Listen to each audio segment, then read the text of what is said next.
Hello, Sandra Mason here, and I just wanted to take a second to talk about why I chose the name that I did and how I went about it. So my dead name, the name that I still have legally, is Brooke Michelle. And actually, I changed it long before I even figured out that I'm gender fluid. I was 17 years old and I had just gone away to college. Nobody knew me there, and I really had a chance to break free and become the person who I truly was, not the person that I had to hide throughout all of my teen years. So, my very first day, the first order of business that I had was to tell my RA that I was changing the name I wanted to be called. So, I decided to change it to Shelly because the middle name is Michelle. And I really do love that name. It's the name that I still use. I've had it for years. So about 90% of the time, I go by Shelly as my female name. And I decided, though, that I didn't want to keep it as a male name. You know, Shelly is a male name. Like, there are guys out there named Shelly. But for me, I feel like the name has a more feminine connotation by societal standards. So it's easily thought of as a female name.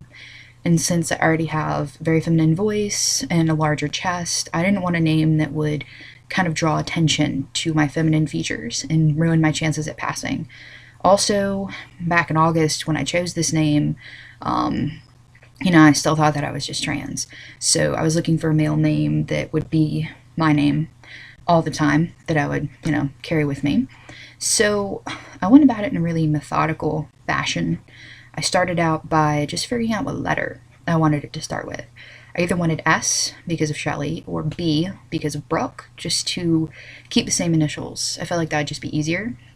So I went online and I looked at all the baby name sites that are out there. I looked at every single one that I could find. So if you were to look at my browser history back then, you would think that I were pregnant expecting a baby, like that many baby name sites. And I just kept a list of any name that caught my eye at all. Looking back, I wonder if I were drinking at the time because I have no idea why half of those names are on there, but I chose a top 10 and naturally Sander was on there. And once I had this list, I wanted to look at the definitions. I wanted to know what the name meant before I went with it. So I came across Sander, and it's derivative of Alexander, and the definition is to defend. And that's something that I really relate with. I've had an interesting life, to put it mildly.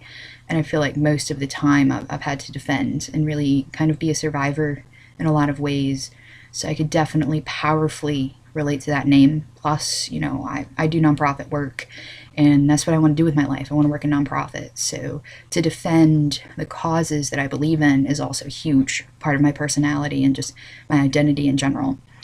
From there, I actually picked Mason.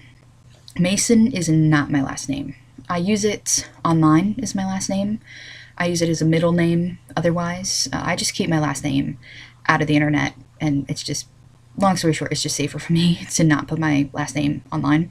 So I chose Mason because, number one of my favorite musicians of all time is Mason Jennings. I love that guy. He's an amazing person and his stuff is amazing, so that name has always kind of stuck with me. And then also the definition is to build. And I really want to rebuild my life and build a better future for myself and a better world, as campy as that sounds, because things fell apart for me somewhat recently. So it's been a difficult journey the last few years, especially with me struggling with my gender identity. So this is just a chance for me to start over or just build on what I already have. So Sandra Mason, to defend and to build. It felt right, it sounded right, it hit my ear right. And I actually took the name Sander for a test drive before I committed to it. The first place I used it, I was getting my guitar restrung and they needed a name for the ticket. And I said Sander, and the guy wrote it down, and I was just like, I can live with that. That sounds right. That sounds good. And then from there, I just go to Starbucks, say Sander, get it on the cup, hear them say it, just use it when I could. And the more I said it, the more it felt right. So I guess Sander is just one of those names that I can see myself being called that to the end of my days, to put it dramatically. So I still have Shelly. I still use that. I still use Sander. It confuses people to death that I have two names, but it's just, I don't know, it's easier for me that way, personally. to have those names is part of me, embracing my different genders.